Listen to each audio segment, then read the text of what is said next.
Hoje eu visitei meus pais e minha mãe me lembrou de uma história, né? Como muitas vezes a gente fica sempre no quase, né? Sempre quase, quase. Ela lembrou a história do meu irmão mais novo. Meu irmão mais novo, quando ele aplicou para uma faculdade particular aqui da cidade, ele teve boas notas e por uma questão de renda familiar, ele não conseguiu 100% de bolsa. E porque eu ainda morava na época com meus pais, estava logo depois que eu saí da faculdade, e por causa do valor da minha renda ele não conseguiu a bolsa integral, né? E não ia conseguir nem um valor de desconto bom a partir de 70%. Engraçado que acho que umas 2 semanas depois fui dispensado do trabalho e já havia passado o prazo para ele tentar a bolsa. Ficou naquele quase. Pô, se fosse 2 semanas depois do prazo, ele conseguiria a bolsa, talvez eu arrumasse um outro trabalho, e ele iria fazer a faculdade e eu iria continuar trabalhando, mas ficou no quase. Isso me fez pensar várias vezes, né, que eu também fiquei sempre no quase, quase, quase. Tem uma história em 2012, pela indústria que eu trabalhava, fui mandado para os Estados Unidos. Meu gerente simplesmente falou, viu, tô mandando você para lá, faça de tudo para ficar por lá. E de fato, fui para lá, trabalhei num projeto, liderei um projeto que foi muito bom, teve bons resultados na unidade lá dos Estados Unidos. Chegaram a me fazer uma proposta. Entretanto, aquela unidade trabalhava num setor secreto militar americano e era pós 11 de setembro, então estava questões mais rígidas quanto às empresas que prestavam serviço para o exército americano. E aquela unidade da empresa que eu trabalhava, infelizmente, naquele momento eles tinham acabado de renovar o contrato com o exército americano para produzir componentes eletrônicos para dispositivos do exército. Mais uma vez eu fiquei no quase. Também teve a situação do Minha Casa Minha Vida, quando eu fui para comprar um imóvel, eu tinha uma renda e entrei lá e tinha um benefício de acho que 17 mil reais, alguma coisa assim, para compra do imóvel. E beleza, fiz a entrada, comecei a trabalhar para pegar aquele imóvel, né? No momento que eu fui assinar o contrato, eu havia recebido uma promoção no trabalho e havia ganho um aumento. O problema é que esse aumento ficava fora da faixa do Minha Casa Minha Vida e eu perdi o benefício. Tem coisas boas, fiquei no quase. Você já passou por esses quase, esses momentos do quase? Vem passando por esses momentos do quase? Ou já passou e já superou vários e vários momentos do quase? Sabe, eu tenho amigos muito próximos que são psicanalistas, são terapeutas, né, psicólogos, e conversando com um deles, hoje a gente pensou sobre essa questão da permissão, como a gente tem essa deficiência de permissão nas nossas vidas e como a nossa mente trabalha essa questão, né? O que eu penso sobre permissão, né? Qual que é a minha visão? Eu entendo que nossa mente ela está programada para viver o que a gente vive. Ela se acostuma, dependendo de quanto tempo você está nessa linha, ela vai se manter naquela tendência. Eu sou bastante pragmático, bastante metódico e penso muito em números, né? E para mim é uma questão de tendência natural estatística, né? A gente às vezes dá aquele pico ou dá aquele vale, mas sempre a vida nos leva para o meio, para a média. E acredito que a permissão é aquele momento que a nossa mente entende que ela precisa sair daquele ponto médio.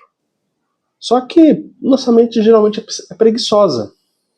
Ela geralmente é preguiçosa, ela não quer sair da zona de conforto dela, ela não quer sair desse momento dela onde ela está em paz, ela está tranquila, ela não quer mais problemas.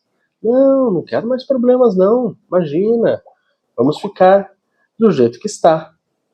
Inclusive, os sentimentos que nós temos, que nós sentimos, a nossa mente se vicia neles, né? Porque, querendo ou não, nossos sentimentos são o quê? São liberações de dopamina, de endorfina, de adrenalina, etc. Né? Os outros inas da vida. E o nosso corpo acostuma e se vicia muitas vezes em alguns tipos de estímulos, nossos estímulos químicos, né? Então nosso corpo se acostuma, nosso corpo ele quer cada vez mais esse tipo de estímulo, essa sensação, essa reação química que o corpo produz. Alguns têm essa sensação arrumando brigas, arrumando problemas, né? Acho que você deve conhecer alguém que nunca está em paz, sempre está arrumando briga, sempre está arrumando problema, sempre está brigando porque o sapato é azul, ou porque a cor do cabelo é diferente, ou simplesmente porque a roupa não é adequada, e assim por diante. Sempre está arrumando um motivo para brigar, para reclamar. Aquilo gera um estímulo para ele, alguma sensação da qual, às vezes, a sua mente já está, como eu digo, comfortably numb. Ela está confortavelmente sedada. Lembrei de Pink Floyd, Comfortably Numb. Então, é como se a mente estivesse sedada por aquelas sensações, por aqueles estímulos químicos. Tem gente que se vitimiza. O fato de ela não ser uma vítima, às vezes causa a falta daqueles estímulos químicos e a pessoa acaba criando situações para onde ela possa se colocar como vítima e aquela sensação de que ela é vítima, de que ela está sendo observada, cuidada, etc., gera nela prazer, gera nela a vontade ou gera nela aquela dependência daquele estímulo químico. Eu confesso que eu estou tentando lembrar até agora qual é o nome correto, né? Quando a gente fala de estrogênio, de adrenalina, tem um termo correto químico, biológico disso que eu esqueci. Mas na hora que eu lembrar, eu falo para vocês. Bem, e o vício nessas reações químicas, nesses sentimentos, o corpo passa a ser dependente. O corpo passa a ser dependente desses estímulos, dessas sensações. E é interessante que ele cria contra-ataques quando nós estamos fora dessas situações. Como a nossa mente cria contra-ataques quando nós resolvemos bater de frente nessas situações. Eu estou numa jornada pessoal onde eu quero aprender técnicas de vendas, aprender a vender. Eu estou trabalhando esse tipo de inteligência que é uma inteligência que eu desprezei por muito tempo. Apesar do meu primeiro trabalho registrado em carteira ter sido vendedor de equipamento pneumático, hoje eu entendo que eu deveria ter dado muito mais valor naquela época do que eu dei. E hoje eu percebo que não adianta, não tem jeito. Para mudar de vida é vendas. E hoje é o que eu estou trabalhando comigo, vendas. E eu estou nessa jornada, aprendendo a vender, técnicas de vendas, abordagem. E é engraçado como quando as coisas começam a caminhar bem, aparece um caos logo em seguida. Pô, essa semana que eu estava pegando técnicas de vendas, um parceiro me passou algumas ideias, alguns roteiros, scripts, formas de abordagem, quebras de rejeições de clientes, etc. Eu estava feliz. Pô, eu tinha quebrado uma objeção de cliente, eu tinha trazido um cliente para perto, estava quase agendando. De repente, começou o caos na semana. Pessoas me ligando 2, 3 vezes ao dia, querendo conversar, querendo desabafar, com problema entre pessoas queridas minhas, problemas em grupos de WhatsApp, problemas em várias questões que eu participo, reuniões e grupos que eu participo. E foi todo o santo dia lidando com algum problema e, na maioria das vezes, na verdade, todos eles não eram problemas meus. Eu apenas estava como um ouvinte ou um conselheiro, mas foram todos os dias problemas. Foi o caos. E eu fiquei pensando, falei, não é possível. Parece que quando eu tô avançando, quando eu tô conseguindo chegar nos meus objetivos de trazer a pessoa para a mesa, para a gente conversar, negociar e fechar a venda, todas as coisas em volta cooperam para que não dê certo. E situações paralelas e tudo coopera, é cliente que não responde mais, aí o cliente que estava todo engajado, você chama ele novamente, não te responde mais. Cara, essa semana eu confesso que foi o caos para mim. E tô aprendendo. Eu sei que faz parte do processo. Eu tô aprendendo. Mas também isso traz questões sobre a atração, lei da atração. Eu confesso que eu era muito cético sobre a lei da atração, né? Para mim, eu li já aquele livro O Segredo, achei um pouco fantasioso, mas eu comecei a perceber que sim, muita coisa faz sentido. Nossa mente atrai de fato, atrai pessoas parecidas conosco, né? O meu gestor de vendas falou, pode ter certeza que você vai encontrar clientes, e os melhores clientes que você vai encontrar vão ser aqueles parecidos com o seu perfil, que nós atraímos pessoas parecidas conosco. Quando um problema chega pra gente, geralmente ele traz vários outros problemas, às vezes nem na mesma questão, nem na mesma proporção, mas sempre um atrás do outro. E isso é um contra-ataque mental.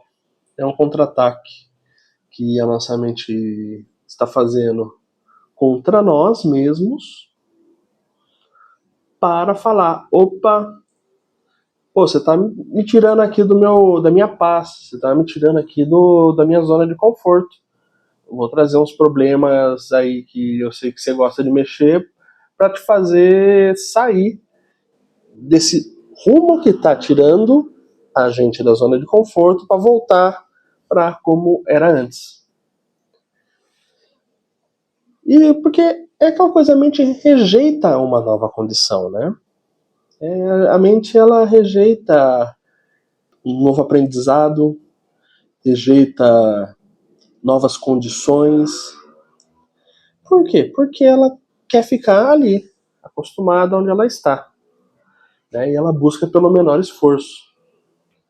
Eu basicamente sou um cético quanto a questões de signos, né, mas comento ainda que o meu signo touro é um signo de preguiçoso, né, o touro geralmente ele é cabeça dura e preguiçoso, mas não vou tirar muito da razão não, que eu percebo que às vezes eu sou preguiçoso, a minha mente é preguiçosa para evoluir, seguir em frente e fazer as coisas acontecerem.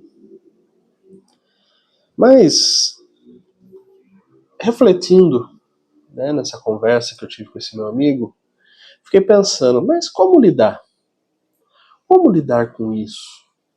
Não é tão simples lidar. Não é tão fácil lidar. E acho que, inclusive eu que tenho algumas responsabilidades até sobre mentorias que eu faço com alguns amigos, né? Eu tenho uma certa responsabilidade sobre essas mentorias. Então, eu fiquei pensando, falei, poxa, como eu vou lidar com isso? E refletindo, estudando, lendo, eu lembrei de algumas virtudes, né? Nós temos algumas virtudes, a filosofia trata de virtudes cardeais, e ela traz algumas virtudes como a persistência, né? Por mais que seja um caos, por mais que a semana tenha sido caos, tem que persistir. Persistir, ligar para cliente, correr atrás de cliente, gerar conexão com o cliente, trazer o cliente para negócio e fechar a venda. Tem que persistir. Mesmo que não aconteça, continuo persistindo. Tem que persistir. Até uma hora acontecer. E isso, a persistência, ela gera também constância, disciplina. Eu voltei para a academia, fazia uns 9 meses que eu não ia para a academia. Voltei para a academia. Segunda, quarta e sexta, musculação e cardio. E terças e quintas, apenas cardio. Eu tô feliz que eu consegui essa semana cumprir isso. Agora vai ser a luta para continuar na semana que vem. Afinal, meu fim de semana também é conturbado, é cheio. Mas eu estou me programando e eu já considero isso na minha agenda, né? E coragem. Coragem para persistir. Coragem para ser disciplinado, né, para manter a constância. Coragem. Não adianta eu me acovardar e falar, é assim mesmo, não tem jeito, não vai dar certo. Não, eu tenho que ter coragem, correr atrás, ir atrás e fazer a coisa acontecer. Por mais difícil que seja, por mais doloroso que seja, por mais tempo que demore, tem que ter coragem. E é isso. O vídeo que eu quero deixar para vocês é esse. Essa é a reflexão que eu quero deixar para vocês hoje. Espero que vocês gostem. E se puder, curta esse vídeo, compartilhe com alguém que você conhece que talvez tenha esse problema com relação ao quase, né? Sempre bate na trave, tenha problemas com permissão. Se inscreve aí e me ajuda, porque isso é um apoio também. É importante você apoiar também aqueles que estão querendo fazer a coisa acontecer. Então, um meio de apoiar a mim é você se inscrevendo e curtindo e compartilhando este vídeo, tá certo? Um grande abraço